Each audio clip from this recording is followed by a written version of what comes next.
sirriitti adda baafadha. Qilleensa irra buubbisee gaafa kam akka roobuu sabarate gaafadha. Keessummaa laga ce'ee keessummummaa dhaaf dhugu sangaa qalanii eegu. Mana bu'aadha ta'ee mana du'aana seenu namni qalamii beeku. Jedhu abbootiin keenya yommuu faarsan barnoota arras kunoo kanuma nuuf kaayyoon Oromoota.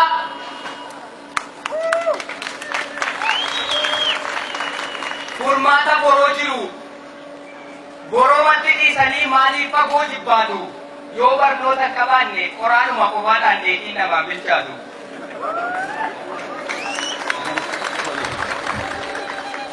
Callaa keessa jiru taanaan gumbiin guddaan dhaabatee faayidaan qabu oomaa Oromoon akka baratuuf warri aasaa kaffaltan hundinuu galatoomaa. Anis lammii koo guddisuuf beeka kan qooda qabu. Hojjechuuf yoon humna dhabeeyyuu dubbachuuf jechan qabu. Sawallaale gorseetan sabeef immoo jabeessa. Abdii kutannaan nuffiin Oromoorraa fageessa. Jedheen dhufe ganamaan galaa koo gudunfadhe. Ansin beeka fooliidhaan ijas yoo dunuunfadhe. Atoo eenyu yoo jettan ani lataadha jedhee maqaa kiyya dhibadha. Mee akka shab godhaata bileen na dibadha. Taphataa kokkolfaagaa gonkumaa mukaa'inaa jala teessaniiti. Finfinneedha yoo ta'e biyya abbaa keessaniiti. Biyya Oromoon dur wal ga'ee fuunfatu tumaa bunaa biyya qajeelaa dooyyoo kan warra tufaa munaa nuwoo warra seenaati seenaa nama gaafannaa Finfinnee har'a namni booqitti ijaaru kana dulloon itti yaafanna. Eeyyee Kaazaanchis boolee maallisee sarara booqiin bareeda coqorsa suurra ture dulloon keenyatu dheeda. Warri gulallee, warri eekaa, warri galaan, warri meetaa kabbichuu mararreedhaan wal waamu jedhanii jaalaan michuu yoo dhaba wal gaafatanii kan qaban waliin qooddatu hinqooxxoorraa gadoofanii saawwan qoroo baafatu. Finfinneen inni duriiga qorri gabbinaa jedhee saawwan isaatti dhiqata. Finfinneen inni ammaa immoo firoowwan qoricha jedhee qaama isaatti dhiqata.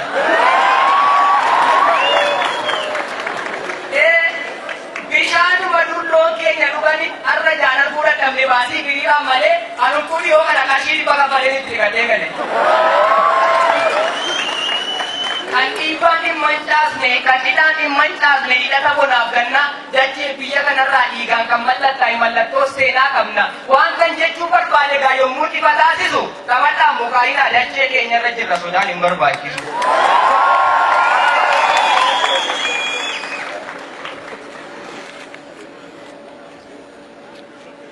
Maali safuu cabsite gurbaan jedhina simbirroon safuu cabsite iyyuu hin dabarre karaa koo. Ani mucaan keessani gaandaganne nagaa koo. Har'a carraa argadhee sin fuuldura dhaabbadha.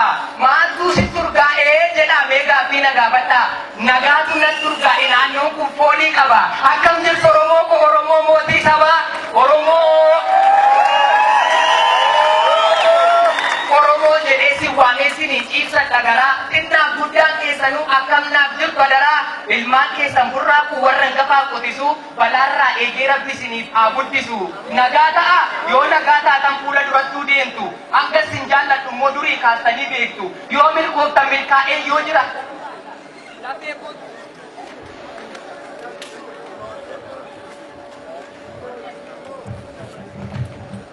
Nagaa ta'a yoo nagaa taatan fuula durattuu deemtu.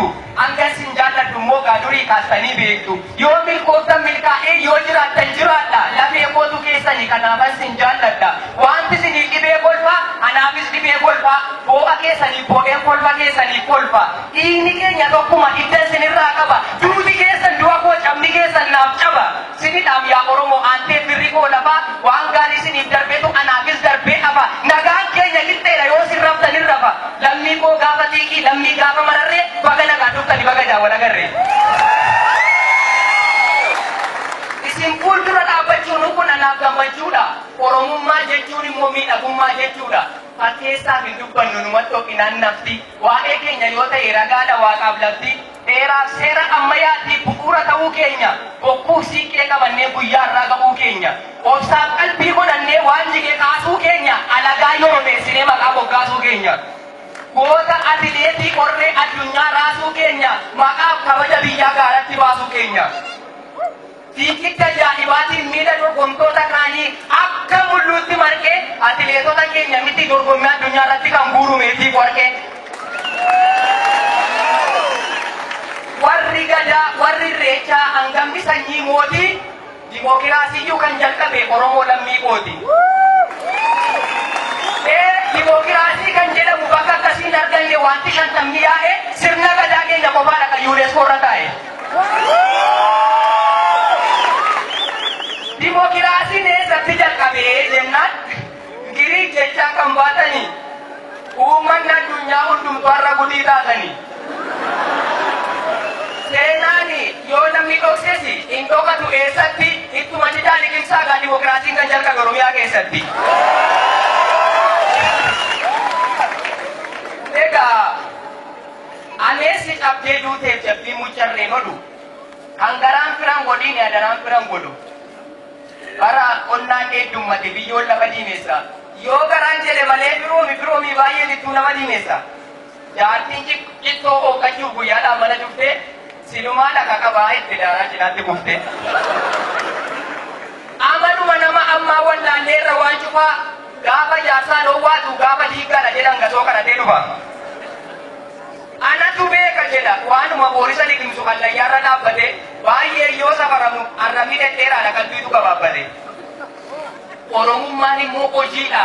Gaaffii uummata ofiif sajooran deebii barbaacha yoo qurxummii ciniinee ittiin agabuun oolle maal fayyada argaannaacha. Yeroo isaatu ammadha. Booritti siiftaanitti siin qabannu beellama bakka dheegamneef hanqaannee karaa gubbaa irratti qabnaan rabbiyyuu nu dheekkama.